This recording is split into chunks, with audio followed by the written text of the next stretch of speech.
Esperando saber. Falar de um projeto novo que eu estou começando, que é a ideia de falar toda semana um pouquinho de AVC, que é esse tema aqui, AVC é bom saber.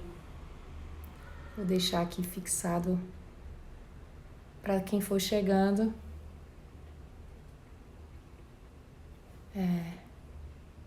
Para quem for chegando aí, saber do que a gente está falando. Então, a ideia é comentar um pouquinho para vocês da minha formação. Eu me formei tem 11 anos como médica na Universidade Estadual de Santa Cruz, na Bahia, no interior da Bahia, em Ilhéus. E depois fui para Salvador, fiz a residência de neurologia. Me formei neurologista em 2012.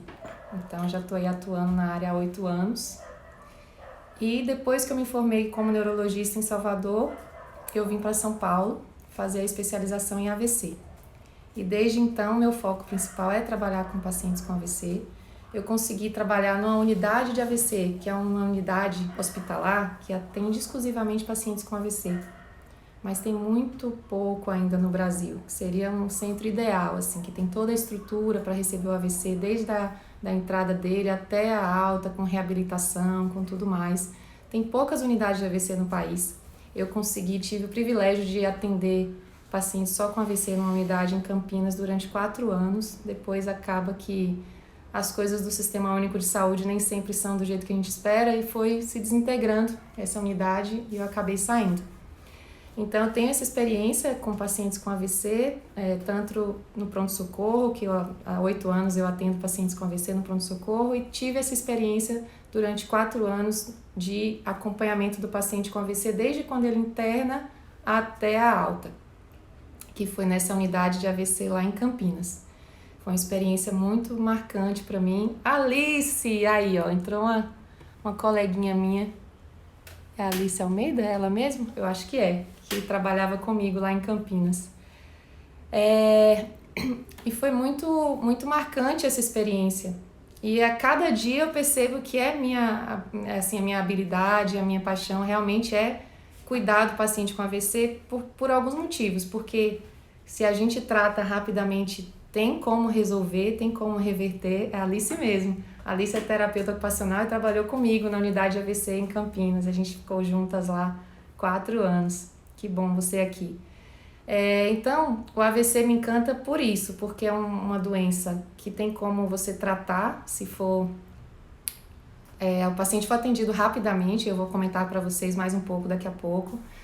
E também tem como prevenir, que aí vem o meu foco principal com esse projeto que eu estou lançando hoje, que é o AVC é bom saber, que eu quero lançar toda semana um vídeo, falando bem rapidinho, coisas bem pontuais, bem objetivas, sobre o público que eu quero atingir é o público leigo mesmo, o público geral, para que a gente possa estar informando vocês sobre os sintomas, sobre a prevenção, o que fazer se você conhece alguém que tem um AVC, ou se você presenciar alguém tendo, ou enfim, eu vou mostrar alguns dados para vocês de por que também eu resolvi fazer isso, porque é a segunda causa de morte no Brasil e no mundo, causa muita sequela, muita incapacidade. Cerca de 70% das pessoas que têm um AVC não voltam a trabalhar como antes, tem comprometimento na função mesmo. Então, o impacto dessa doença é muito grande na sociedade, tanto em termos de função quanto de morte mesmo. O AVC mata uma pessoa a cada 6 segundos no mundo. Você imagina, 6 segundos, morreu. A gente está aí muito preocupado com essa pandemia do coronavírus, lógico, é uma coisa que veio muito grande, muito impactante também, muito contagiosa. Então tem outras nuances aí que mostram também a importância dessa pandemia. Mas o AVC está aí como uma doença muito grave e mata muita gente e deixa muita sequela. Então, por isso que eu resolvi fazer essa série, essa temporada de vídeos desse projeto que é o AVC é bom saber. Toda semana eu vou postar, tanto no meu canal do YouTube quanto no Instagram, para informar mesmo. Eu comecei com essa história de falar aqui pelo Instagram no ano passado, na campanha do AVC, que é o Dia Mundial de Prevenção de Combate ao AVC, que é em outubro, 29 de outubro, todo ano a gente faz uma campanha. E desde quando que eu me entendo, né, por neurologista, eu participo de campanhas. Várias pessoas no país inteiro, né, nos centros de AVC, fazem campanhas, várias iniciativas.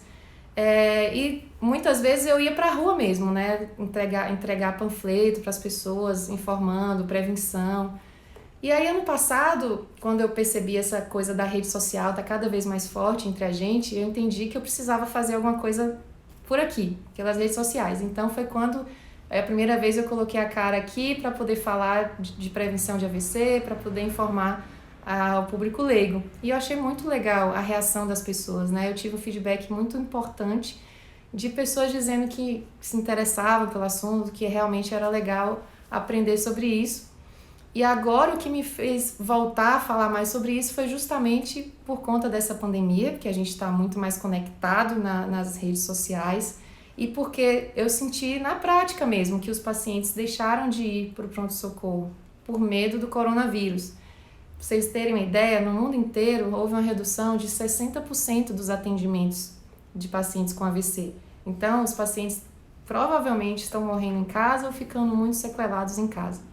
Então, mais uma vez, eu senti a necessidade de falar, de instruir as pessoas que AVC é uma emergência, que precisa ir para o hospital, mesmo nessa pandemia. Se você conhece alguém que tem sintomas ou que tem alguma necessidade assim, de uma doença mais grave, não só AVC, como infarto, outras doenças, precisa mesmo ir para o hospital. Então, para contextualizar um pouco o que é o AVC, eu vou mostrar umas figurinhas aqui para vocês, tomara que dê certo. Vou tentar compartilhar um slide aqui, coisa nova que eu nunca fiz. Olha, acho que vai dar certo. Eu vou cancelar um pouquinho os comentários. Aí depois eu volto a ativar os comentários. Tudo que vocês perceberem aí que ficou de dúvida, podem ir anotando para daqui a pouco vocês colocarem aí para mim que eu vou responder. Então, o AVC que eu vou focar mais para explicar para vocês é o AVC isquêmico. O que é AVC? É o acidente vascular cerebral, que também a gente popularmente conhece como derrame cerebral. Essa figurinha de baixo é o AVC isquêmico, que é quando acontece o quê? Um coágulo, um pedacinho de sangue que solta do coração ou de alguma artéria grande do corpo, entope a artéria lá dentro do cérebro, que aí a gente vê essa figurinha que tem um coágulo entupindo, e aí esse coágulo entope e não permite que o sangue chegue naquela região do cérebro que deveria chegar. E aí dá uma isquemia, ou seja, falta sangue naquela região daquela parte do cérebro, e isso leva a um déficit neurológico, ou seja, um sintoma de perda de função. Essa pessoa perde a função daquela região do cérebro. Tá dando para entender? Se vocês estão achando esse tema interessante também, eu peço ajuda aí para compartilhar. Bota esse aviãozinho aí para funcionar, espalha para todo mundo, curte aí também, porque ajuda a dar o ibope aí para mim. Então, gente, entupiu, deixa de chegar ao sangue mesmo, o suprimento sanguíneo naquela região do cérebro, então ela perde a função. E perder a função são coisas muito sérias, muito graves. É não ter o movimento de um lado do corpo, é perder a visão, é perder a capacidade de falar, por exemplo. Então, o paciente pode ficar sem engolir, ter que usar sonda, sem andar. São vários os déficits, os sintomas que podem dar no caso do AVC isquêmico e também do hemorrágico. Por que eu estou focando mais no AVC isquêmico? Porque a maioria das causas são de AVC, das vezes o que acontece é um AVC isquêmico. 85% das vezes é uma isquemia. Aí os outros 15% é esse de cima, essa figurinha de cima, que é quando uma artéria ela estoura, né, ela se rompe dentro do cérebro e derrama sangue lá dentro. E aí a gente chama de AVC hemorrágico. Esse é mais grave, é um pouco diferente a prevenção, mas também é mais raro de acontecer. Mas também acontece com esses sintomas, os mesmos sintomas, e os pacientes geralmente também ficam mais graves quando tem um AVC hemorrágico. Tem uma dor de cabeça muito forte, pode apresentar vômito, a pressão muito alta. Mas independente se é isquêmico ou hemorrágico, você vai ter os mesmos sinais e sintomas, que é essa série de vídeos que eu vou começar nessa quarta-feira, falando de cada sinal e sintoma, um por um, bem detalhadamente, bem facinho, para vocês gravarem mesmo e não perder a oportunidade de ajudar alguém. Então, esses são os dois tipos de AVC, o AVC hemorrágico e o AVC isquêmico. Esse de baixo, que é o quando entope a artéria, que o coágulo entope, é o mais comum, é o que eu vou falar mais dos fatores de risco, da prevenção. E essas informações ajudam aí a vocês entenderem o motivo de eu estar falando disso e como que a gente vai lidar com isso. Para vocês terem ideia daquilo que eu estava falando, esse slide não ficou legal. Peraí, não. Não reparem que a pessoa está começando essa área de ser blogueira agora. Aqui. Esse aqui. Para vocês terem ideia um pouquinho mais de como isso acontece. Geralmente por doenças do coração, por doença das artérias. São as principais causas. Uma arritmia que chama fibrilação atrial, faz um coágulo lá dentro do coração. E aí, vocês percebem por esse desenhozinho que tem uma conexão do coração pela artéria carótida até o cérebro. Esse coágulo, ele migra e entope uma artéria lá em cima. Só para vocês terem ideia. E é por isso que acontece o AVC, e é por isso que eu vou falar, na medida que eu for postando os vídeos também, de como prevenir. Como é possível prevenir. Tratando doenças do coração, tratando hipertensão, diabetes, não fumando. E aí tem várias coisas que eu vou falar à medida que eu for fazendo esse conteúdo para vocês. Outra coisa super importante que essa figura ilustra, que eu vou chamar muita atenção todas as vezes que eu for falar de AVC, é que tempo é cérebro. Isso quer dizer o quê? Quando uma pessoa tem o primeiro sintoma de um AVC, ele precisa ser atendido muito rapidamente. Não é assim, vou dormir aqui para ver se passa. Não, amanhã eu vou acordar bom. Aí amanhã eu vou pro médico. De dia, né? Que agora tá tarde, eu não vou pro hospital agora. Ou então, não tem ninguém aqui para me levar para o hospital, vamos supor que seja seu avô, seu pai. Não, meu filho tá trabalhando, eu tô em casa. Quando ele chegar em casa do trabalho, aí eu vou pedir para ele me levar para o hospital. Aí já era porque cada minuto que passa é neurônio que vai morrendo. Só para vocês entenderem a dimensão disso, são quase 2 milhões de neurônios que morrem por minuto. São 2 milhões de neurônios que morrem por minuto quando um paciente tem um AVC. Então, ele precisa realmente ir muito rápido para o hospital. Isso aqui é outra figurinha ilustrando isso, que é a questão do tempo. Quanto mais rápido, melhor para a gente conseguir aplicar a medicação, que a gente só consegue aplicar essa medicação, né, diante de vários critérios, que aí só os neurologistas conseguem definir na hora do atendimento, mas até 4 horas e meia do início dos sintomas. Mas não quer dizer que você tem 4 horas para poder ir com calma para o hospital. Quanto mais rápido você for, quanto mais rápido for atendido, maior a chance de isso reverter, disso melhorar. Deixa eu voltar aqui os comentários, ver se vocês estão entendendo, ver se tem alguma dúvida. E agora eu não sei como faz para tirar as fotinhas, deixa eu ver se é assim. Só Jesus que sabe. Eita, como é que tira as fotos agora, Nayara? Eu tenho uma personal aqui de Instagram, que é a Nayara, que ela me ensina tudo, gente. Depois vocês seguem ela. Aí, o que mais que eu vou falar pra vocês? Eu recebi algumas perguntas e eu vou começar a responder perguntas. E se vocês também tiverem alguma dúvida disso que eu falei, vocês vão perguntando aí. Primeira pergunta que eu recebi foi: quais são os primeiros socorros que a gente pode oferecer a um paciente que tá... Lu diz que tá entendendo. Que bom, Lu, graças a Deus. Quais são os primeiros socorros que a gente pode dar se você tiver uma pessoa tendo um AVC, né? Que você esteja próximo. Primeira coisa que você tem que fazer realmente se você tiver um lugar que você tem o SAMU, discar 192 para o SAMU poder direcionar para o hospital o mais rápido possível. Se não tiver SAMU ou não tiver acesso fácil, tentar fazer com meios próprios o mais rápido possível. O primeiro socorro que você vai dar para um paciente com AVC realmente é oferecer atendimento médico rapidamente, levar para o hospital mesmo. Se você está num grande centro, existe hospitais de referência para atender o AVC. Então, de preferência que a gente leve para um hospital que tenha suporte para dar, porque muitos hospitais não têm o que oferecer de tecnologia, de suporte avançado mesmo para atender um paciente com AVC. Tem um aplicativo que está lá no meu Instagram também, que eu já falei para vocês antes, que chama AVC Brasil. Esse aplicativo funciona no país inteiro e você consegue saber qual hospital mais perto, ele pega a sua localização e diz qual hospital mais próximo dali onde você está, que tem uma referência para atender AVC. Isso ajuda muito a gente direcionar o caso para o hospital certo, para não perder mais tempo. Porque se você leva para um postinho, um hospital pequeno, chega lá, o médico não tem uma tomografia, não tem recurso, não tem a medicação para fazer, não adianta nada, acaba perdendo mais tempo. Então, o primeiro socorro que você vai dar para um paciente com AVC realmente é levar para o hospital certo o mais rápido possível.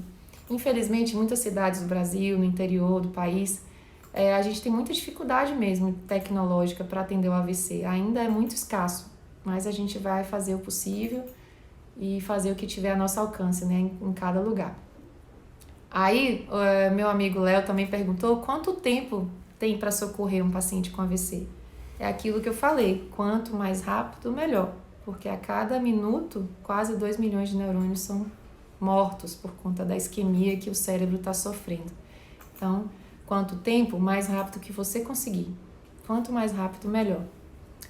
Vanessa perguntou como identificar os sintomas, como saber se é muito sério ou não. Vanessa, se você teve um sintoma, que seja um só, que veio de repente, né, que aconteceu subitamente, o paciente ficou com a boca torta, ficou sem conseguir falar, ou uma perda de força, a mão ficou meio boba, uma dormência, basta ter um para ser sério. Por quê? Porque aquele sintoma pode até ser leve assim aos olhos, só tá formigando, ou foi uma fraquezazinha boba, mas é sério porque aquele cérebro está sofrendo e isso pode piorar nas próximas horas, dependendo das circunstâncias que esse cérebro está sofrendo ali, a pressão alta, pressão baixa, enfim. Tem várias coisas que a gente avalia no hospital. Então, qualquer que seja o sintoma, se ele vier subitamente, precisa ir logo para o hospital. Mesmo que você ache que é leve. É só uma dormência, um formigamentozinho aqui.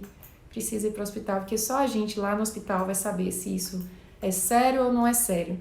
A gente, vocês como público leigo, como população em geral, precisa reconhecer rapidamente, saber que isso deve ser um AVC e levar para o hospital rápido. Essa é a função de vocês.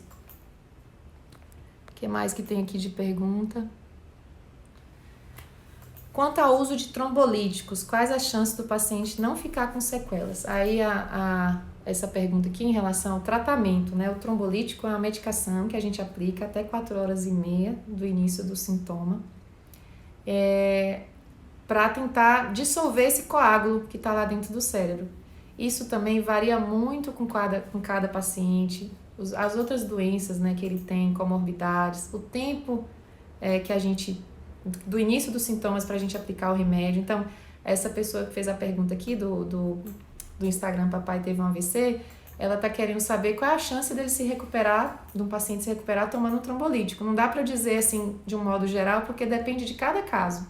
Se o paciente chega com 10 minutos do início dos sintomas ou se chega com 4h20, já muda totalmente. Então, quanto mais rápido eu iniciar o remédio, dependendo se é um paciente que tem muitas outras doenças junto, vários fatores vão interferir para saber se esse remédio vai ser eficaz ou não, ou se ele vai ficar com sequela.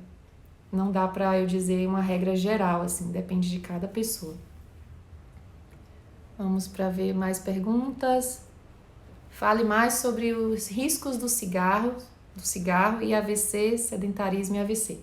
Então, cigarro é um fator de risco sério para o AVC, então fumar aumenta a chance de uma pessoa ter AVC, principalmente se juntar com outros fatores de risco. Então, quanto mais velha a pessoa, se ela também tem obesidade, se ela também é sedentária. Se você tem um fator de risco, aumenta o risco em X vezes. Se você tem vários fatores de risco ao mesmo tempo, você vai somando esse risco e aumentando. Eu também não tenho números exatos para dar para vocês de quantas vezes aumenta o risco, porque depende de todos esses fatores, né? Mas o cigarro, o tabagismo é um fator de risco muito sério. O cigarro, o tabagismo, ele faz lesão de inflamação nas artérias. E ao longo do tempo, ela é como se fosse ferindo as artérias ao longo do tempo e de repente ela pode fechar e causar um AVC. Então, se juntar com sedentarismo, obesidade, pressão alta, diabetes, vai piorando.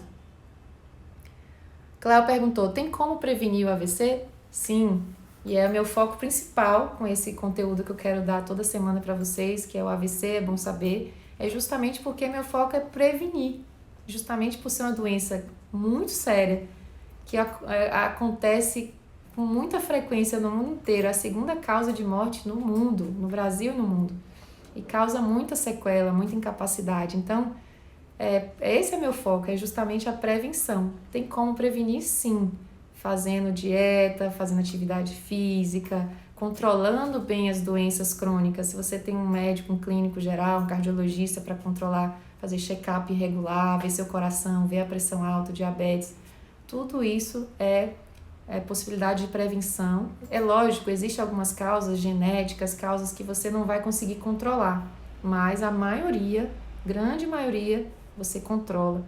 Basta você querer mesmo e ser fiel ali e fazer o seu tratamento certinho.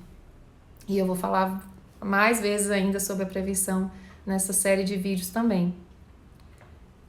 Vamos lá, mais uma pergunta aqui. Essa perda de força nas mãos é gradual ou imediata? O Wallace, e aí, meu amigo, tudo bom? Seguinte, sempre que um AVC, ele acontece de maneira abrupta, de repente. Para você pensar no AVC, você tem uma perda de função que vem do nada. Eu tô aqui falando com vocês e de repente eu posso não conseguir mais falar. É assim, de uma hora para outra, não tem contexto, é de repente. Às vezes a pessoa tá ali de boa, tomando café, ela pega a xícara e de repente cai a xícara porque ela já não conseguia mais, não teve força na mão para sustentar a xícara. Ou então tá andando e cai. Do nada. Não tem dor, na maioria das vezes, pode não dar sinal nenhum, simplesmente perde aquela função. Para você suspeitar de um AVC, é um sintoma que vem de repente. Não é um sintoma que vem gradual, aos pouquinhos, ao longo de dias. E isso não deve ser um AVC. E aí você falou também uma coisa interessante, que é das mãos. Geralmente, o AVC, ele dá um sintoma da metade de um corpo, de um lado ou do outro do corpo. Pode dar as duas mãos, as duas pernas? Pode, são casos mais graves. Mas, em geral, a maioria das vezes, é a metade de um corpo. Então, é um braço, uma perna, o braço e a perna, o lado do rosto.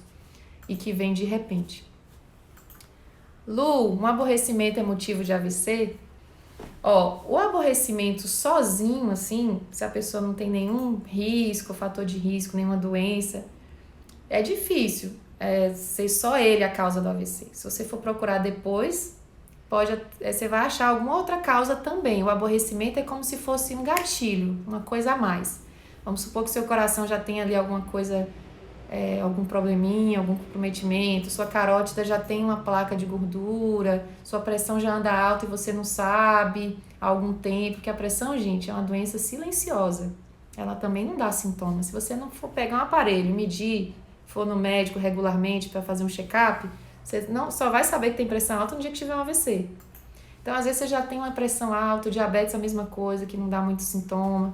E aí você tem um aborrecimento, um estresse, essa pressão sobe mais e aí pode desencadear um AVC, sim. É como se fosse só a gota d'água, não ele sozinho. A maioria das vezes tem alguma coisa por trás também. O que mais de pergunta?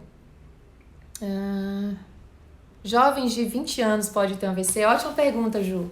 Ontem mesmo eu mostrei um vídeo aqui para o Fernando de um paciente que foi o meu paciente mais jovem que eu tive na minha vida até hoje, na minha experiência com AVC, que ele tinha 19 anos. Ele é um youtuber, um menino, super desenrolado, aqueles youtubers que faz, pessoal, não sei o que lá, bom dia, que fala super rápido, que posta aqueles vídeos cheios de efeito. E aí ele teve um AVC que comprometeu a fala. Olha só que falta de sorte, né? Ele não conseguia falar direito. Gente, esse slide tá aí porque eu não sei tirar, tá? É falta da pessoa tecnológica aqui. Mas eu acho que não tá atrapalhando, não. E aí, esse menino de 19 anos, ele vivia na internet, ele era youtuber, ele mexia com videogame também, ficava muito tempo na frente do computador. E ele teve um AVC e ele ficou sem falar nada. Sem falar nada. E foi muito triste pra gente na época, foi um susto pela idade. Aí você vai ver, ele não tinha pressão alta, ele não tinha diabetes, ele não era gordo, ele não era sedentário. Era sedentário, sim, porque ficava muito tempo na frente do computador, mas não tinha nenhum fator de risco desses mais comuns. Era um jovem e que provavelmente tinha uma predisposição genética de ter as artérias do pescoço mais frágeis.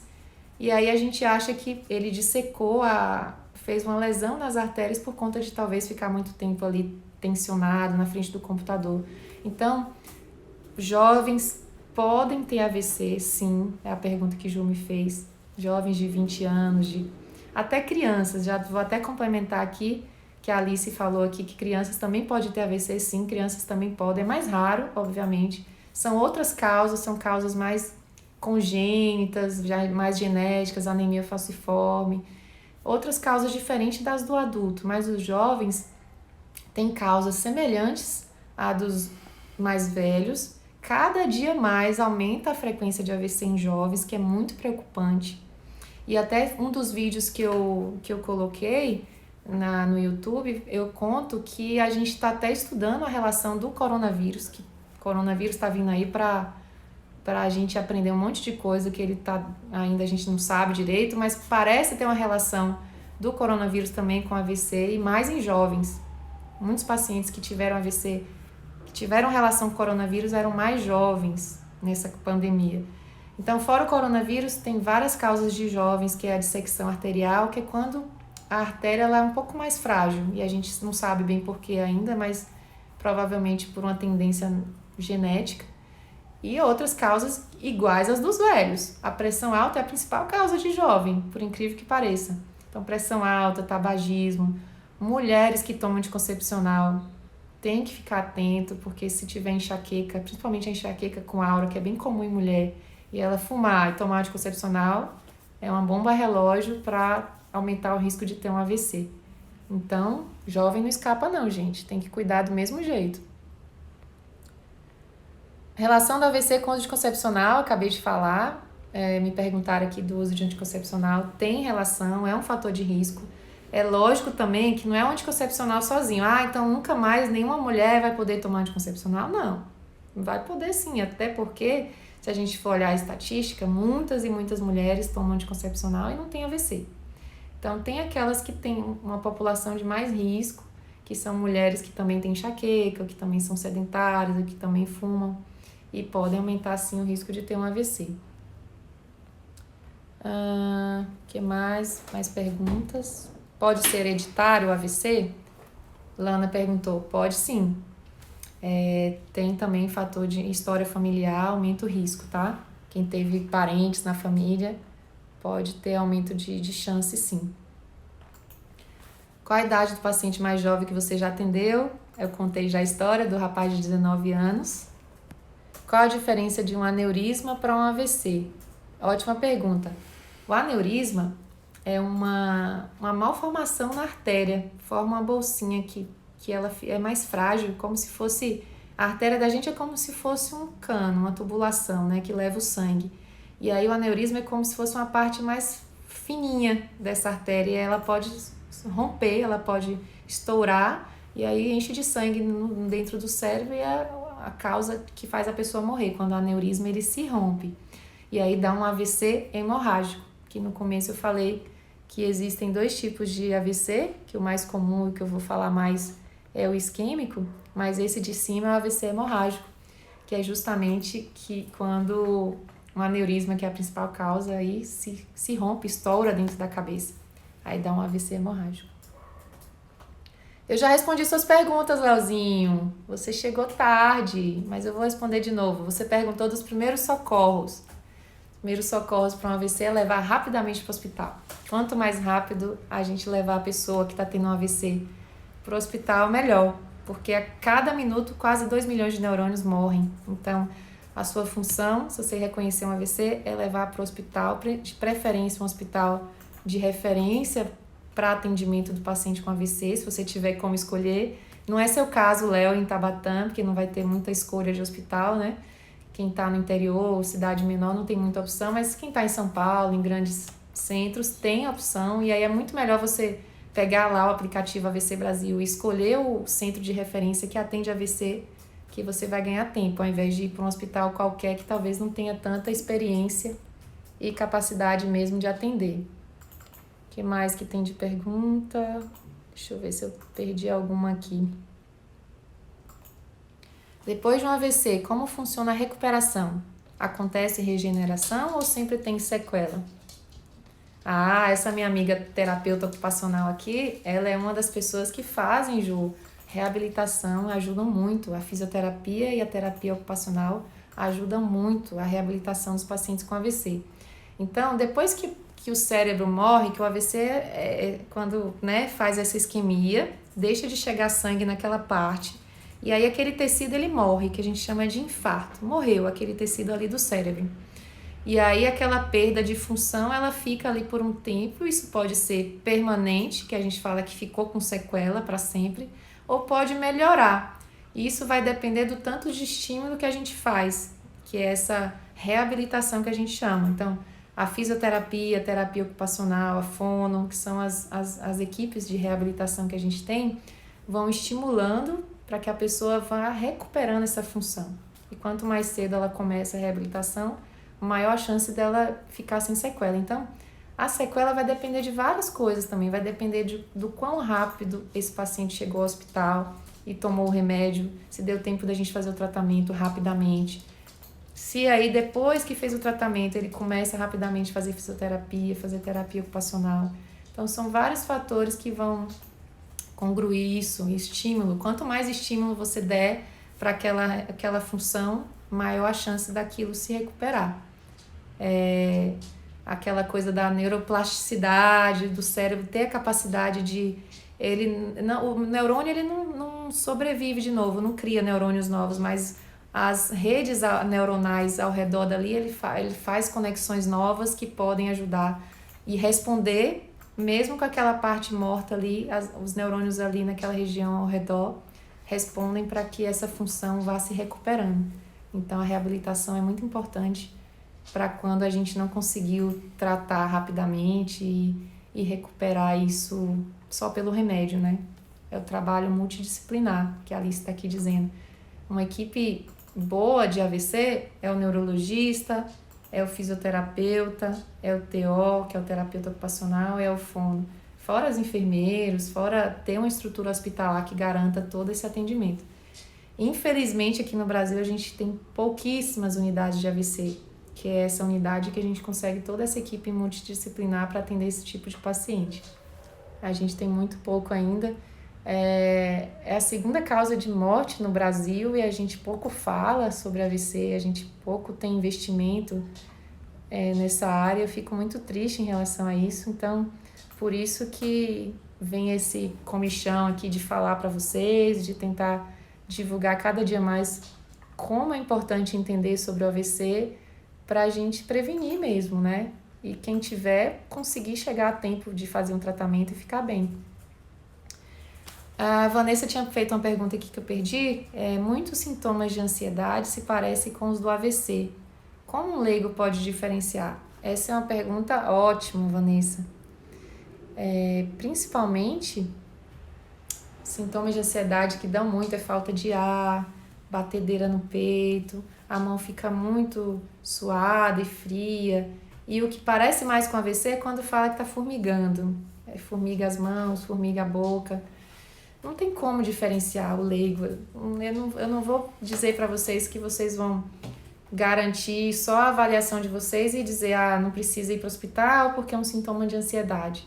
Se você está com dúvida que se pode ser um AVC, vai para o hospital, porque às vezes a ansiedade ela vem junto. E aí o paciente pode ter aberto um quadro de ansiedade, uma crise de estresse, como eu até comentei antes, né? Tá muito nervoso, muito ansioso, e isso acabou sendo um gatilho e ele tem um AVC também. Então não tem como a gente ter certeza absoluta. É lógico, se for um paciente mais velho, que já tem pressão alta, diabetes, é obeso, e aí tem um sintoma desse, você tem que ter mais preocupação e provavelmente deve ser alguma coisa mais séria. Se for uma pessoa jovem, que é já ansiosa, que tem isso sempre e que não tem nenhuma outra doença grave, você pode até achar que a ansiedade fica mais tranquilo, mas jurar com certeza que isso não é nada e vai ficar em casa, que vai passar, não tem como. Precisa que um clínico experiente avalie, ou um neurologista no hospital, e aí fica mais tranquilo. Se não for nada de AVC, melhor. Mas não dá pra gente jurar com certeza que isso não é um AVC. Que mais, gente? Me conta. Então, a proposta, eu queria que vocês me acompanhassem aí toda semana. Eu quero postar um videozinho bem curto, bem objetivo, que vai ser dessa temporada aí que eu vou fazer do AVC, é bom saber, pra levar informação. Mas me ajudem, compartilhem. Eu também tô com o canal do YouTube, se vocês puderem ir lá, se inscrever no meu canal, compartilhar, fazer comentário, deixar pergunta pra, sei lá, se às vezes eu falo alguma coisa que vocês não entenderam direito ou que vocês queiram aprofundar mais em algum assunto. Eu quero muito dividir isso com vocês. Eu tenho muita vontade que a gente espalhe essa informação, porque muita gente tem AVC. Você imagina que a cada 6 segundos uma pessoa morre com AVC no mundo. Vocês têm noção disso? É muito grave. E é muito impactante para uma família ter que cuidar de uma pessoa que não está andando, que de repente parou de falar, que vai ficar numa cama ou numa cadeira de rodas. Então, pensando numa doença que a gente consegue prevenir, deixa eu mostrar esse slide aqui para vocês da prevenção. 90%, essa partezinha de baixo dessa figura coloca aí que 90% dos fatores de risco são preveníveis. Então, 90% de chance da gente, só conhecendo, se informando, ser prevenível. Hipertensão, diabetes, doenças cardíacas, colesterol alto, a ingestão excessiva de bebidas alcoólicas, o cigarro, o sedentarismo e a obesidade. Esses são os principais fatores de risco e todos esses aí são preveníveis, a gente consegue evitar se a gente se cuidar. Certo? Acho que era isso que eu tinha para passar para vocês, fazer esse convite mesmo de me acompanharem aí toda semana. Eu vou começar, toda semana eu vou falar de um sintoma e vou aprofundar desse sintoma, falar bastante detalhes de como que o AVC ele pode aparecer. Para que, se acontecer com alguém, vocês saibam realmente reconhecer e não deixe escapar, levar para o hospital rapidamente. Teve mais uma pergunta aqui que eu acho que eu perdi. Não, deixa eu ver. Ah, ótimo, teve uma pergunta bem interessante aqui. A trombectomia mecânica é um tratamento já disponível em muitos locais ou não? Excelente. Em relação ao tratamento do AVC, eu falei para vocês que tem uma medicação que a gente aplica na veia, que é o trombolítico, até 4 horas e meia do início dos sintomas. Esse trombolítico, ele serve para dissolver o coágulo lá dentro do cérebro. Esse é um dos tratamentos, é o mais padronizado, que já tem mais tempo que existe.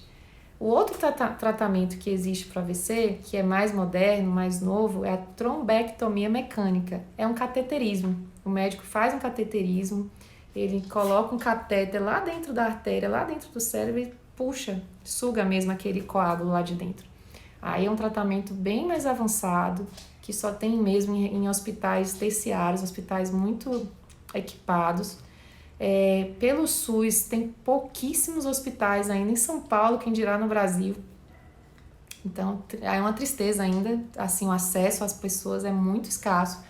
Todos os hospitais grandes e privados já têm isso e faz de maneira muito tranquila, hospital particular. Agora, o hospital público ainda são poucos que tem. Em capitais são muito poucos ainda, imagine no Brasil todo. E é um tratamento que se mostra cada dia mais eficiente para tentar reverter mesmo o AVC na fase aguda, né? Muito rápido. Ele também tem que ser feito muito rápido. Quanto mais cedo chegar no hospital, maior a chance desse cateterismo ser eficiente, né? De ir lá, colocar um catéter lá dentro do cérebro e sugar esse coágulo. É isso que é a trombectomia mecânica. Mas ainda é muito pouco disponível esse tratamento para as pessoas. Ainda existem poucos lugares porque exige muita tecnologia, é muito caro. Então, infelizmente, a gente está lutando ainda para que o SUS aumente aí essa liberação de hospitais, né, que tenham isso. O que mais? Léo perguntou aqui, achei sua pergunta, Léozinho. A perda de memória recente é uma indicação também de um possível AVC?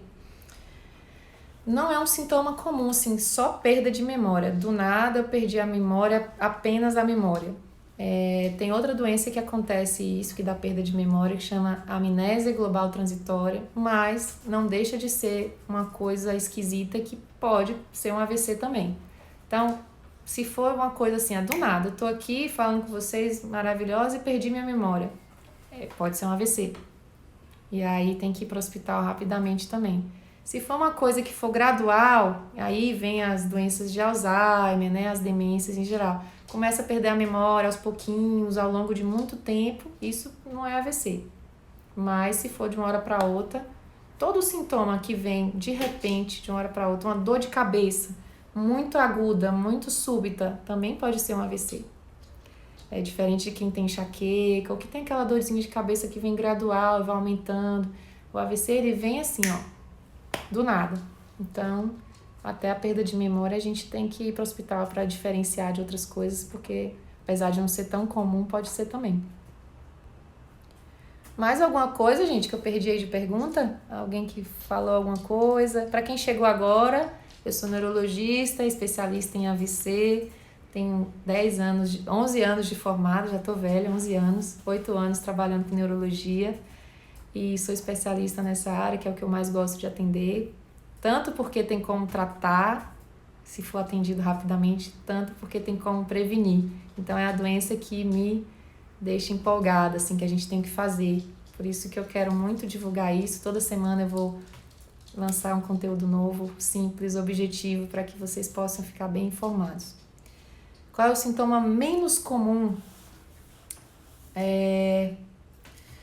Olha só, é uma variedade de sintomas que não dá para eu dizer assim para você, o menos comum, mas tem alguns mais raros.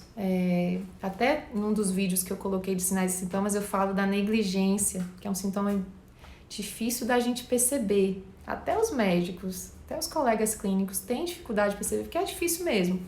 É mais o neurologista que consegue perceber, mas se vocês perceberem em casa, vocês já vão saber. A negligência é quando o paciente ele esquece de um lado do corpo, tanto a sensação, ele parece que não existe aquela metade do corpo dele, e nem a visão. Pra vocês terem ideia, na hora que a gente vai examinar esse tipo de paciente, eu pergunto para ele, pego a mão dele e pergunto, de quem é essa mão? A mão dele, ele olha para a mão dele e diz, é sua, doutora. Porque ele não consegue entender que aquela mão é dele, porque para ele aquele lado do corpo dele não existe. E em casa, um jeito que às vezes se manifesta é quando ele esquece de calçar um sapato, um pé do sapato, calça só o direito, esquerdo ele esqueceu que existe. Então, um sintoma bem diferente, bem mais raro. A visão dupla pode acontecer, o paciente vê a visão dupla, a visão tripla, são sintomas mais raros. Dificuldade de engolir, que mais? Às vezes tem dormência ao redor da boca, que também não é um sintoma tão comum, pode ser também sintoma de AVC, tá? Então tem uma variedade de sintomas, eu vou tentar falar de todos no canal, vou colocar um por um, até os mais raros, para vocês terem pelo menos ouvido falar de todas as possibilidades de sintoma de ser um AVC. E aí, vocês tendo visto isso alguma vez, se alguém apresentar algum tipo de sintoma desse, você vai ter capacidade de reconhecer. Ou pelo menos ficar com dúvida, com a pulga atrás da orelha. Se ficou com dúvida, gente, leva para o hospital, não fica com dúvida, espera ver se vai passar. Esse é o maior erro da maioria dos pacientes que chegam tarde no hospital, é porque a gente deixou, foi dormir para ver se ia passar. E aí quando chega é tarde demais, aí é ruim, a gente já não consegue ajudar tanto quanto poderia. Outra pergunta aqui, os sintomas são dores de cabeça e é contínua, da dormência na boca? Sintomas de dor de cabeça não é contínuo, todos os sintomas de AVC são repentinos, eles vêm de uma hora para outra, então se for dor de cabeça, é uma dor de cabeça súbita, de repente eu tô aqui falando, começa uma dor como se tivesse caído uma pedra na minha cabeça, assim, já começa muito forte, muito de repente. E muito intensa, uma dor incapacitante. Então, não é aquela dor que vem aos poucos e que fica contínua. Esse tipo de dor de cabeça são outros tipos de dores, provavelmente enxaqueca ou vários tipos de outras dores de cabeça que também tem que cuidar, tem que tratar. Se for muito intensa e tiver incapacitante, também precisa ir para o hospital. Mas para a gente pensar em um AVC, ela vem muito forte e muito de repente. E a dormência na boca pode dar, eu comentei agora que pode ser dormência na boca também. Ju, vídeos de casos, eu vou tentar mandar vídeos de casos, vou Eu convidei Ivete, que é uma amiga minha que é atriz, para a gente fazer uma simulação de um paciente com AVC, fazer um videozinho ela simulando, porque eu não posso, a gente não tem autorização para mostrar pacientes de verdade, né?